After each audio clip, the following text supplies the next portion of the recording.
Hello students, we are discussing chapter organizing and today we will discuss the formal organization and informal organization. So let us discuss one by one. First of all, formal organization.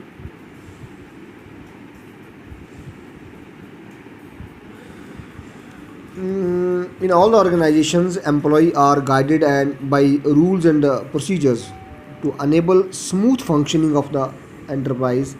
Job description and rules are and procedures are related to the work process have to be laid down. Means a formal organization is that which is deliberately made by the top level management. Formal organization refers to the organizational structure which is designed by the management to accomplish a particular task. It specifies clearly the boundaries of authority and responsibility, and there is a systematic coordination among the various activities to achieve organizational goals.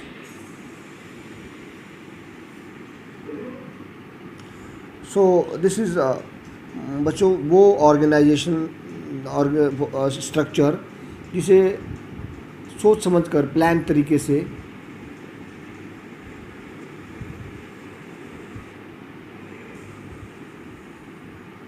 Top level management बनाता है ताकि objectives को achieve किया जा सके, उसे हम बोलते हैं formal organisation.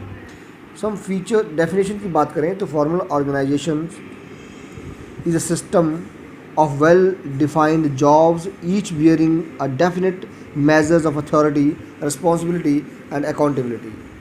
One more definition is there. Formal organization is a system of concisely coordinated activities of two or more persons toward a common objective. Let us discuss now some of the features of formal organization.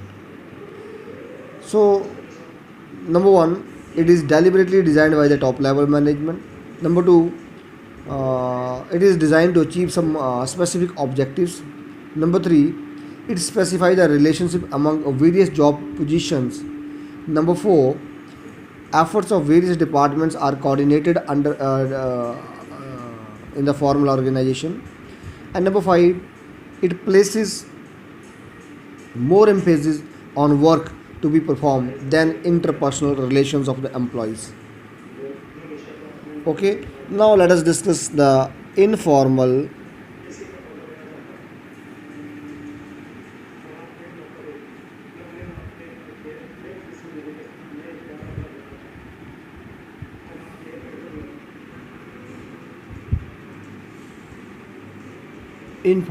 organization.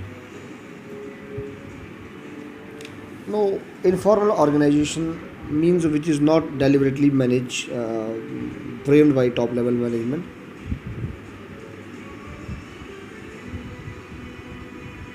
When people have frequent contacts that they cannot be forced into a rigid formal structure, rather based on their interaction and friendship, they tend to form groups with slow conformity in terms of interest.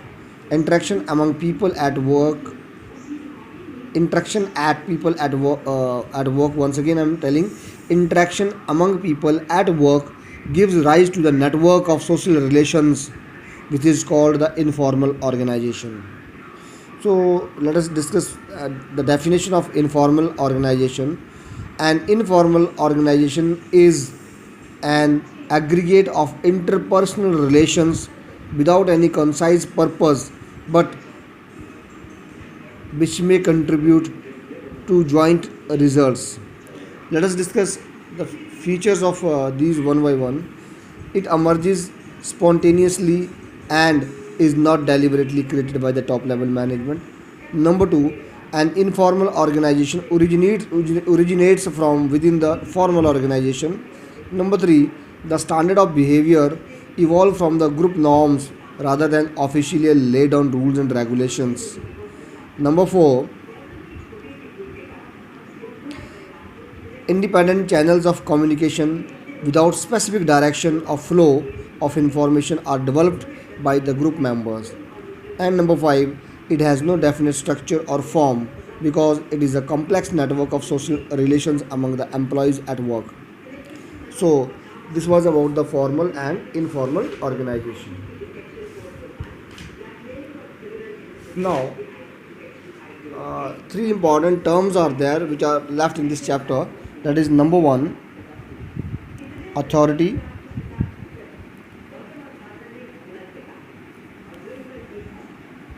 responsibility,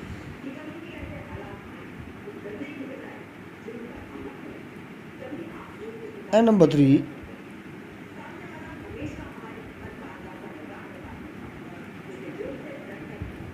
accountability. Let us first of all discuss. We will discuss authority. Authority. Authority means power to take decisions. Authority refers to the right of individual to command his subordinates and to take action within the scope of position. The concept of authority arises from established scalar chain which links the various job positions and levels of organization. In the formal organization, authority originates by the formal organization. Uh, Authority originates by virtue of an individual's position. Authority relationship helps to maintain order in the organization. Authority flows from top to bottom, means authority means the power to take decision, and the power is on the top level management on the upper side, so it flows from top to bottom. The superior has authority over the subordinates, we can say in other words. Let us discuss now responsibility. Responsibility is the obligation of subordinate to complete the work, to complete the assigned work. Responsibility means the obligation of an individual to complete the assigned work. It arises from superior subordinate relationship because the subordinate is bound to perform the duty assigned to him by his superior. Responsibility flows upward, means uh, those who got the work like the juniors or subordinates, they have the more responsibility, so it flows upward because subordinate will also be will always be responsible to his superior. Let us discuss now accountability. Accountability implies being answerable for the final outcome of the assigned task. Accountability means answerability for assigned work. Once responsibility for the performance of an assigned task is accepted, one cannot deny accountability.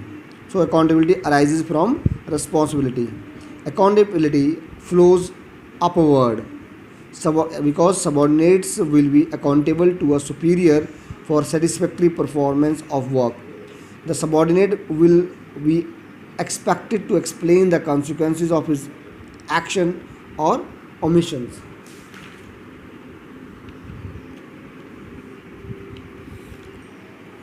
Now, we will discuss one more important term, that is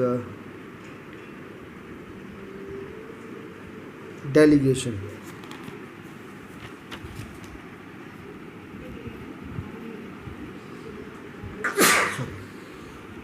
Delegation. Delegation of authority merely means the granting of authority to subordinate to operate within prescribed limits, or in other words, delegation means to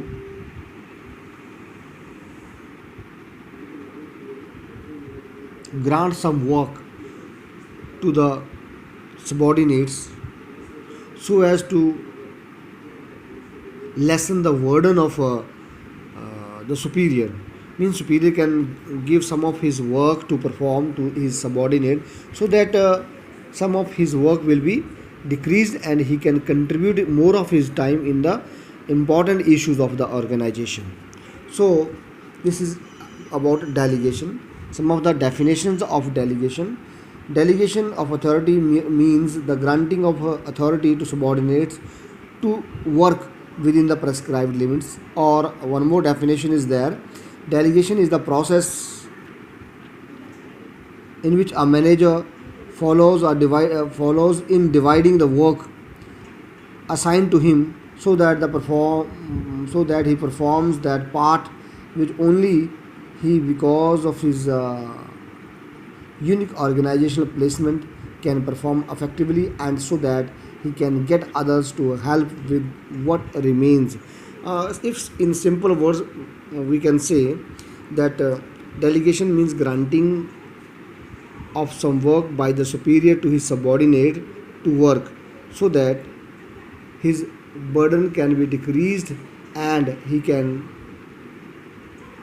contribute his more time on the important issues of the organization. So, elements of delegation, now we will discuss elements of delegation.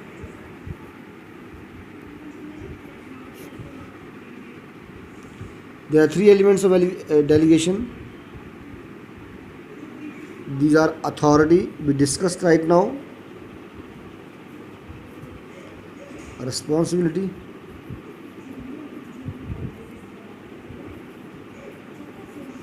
and accountability.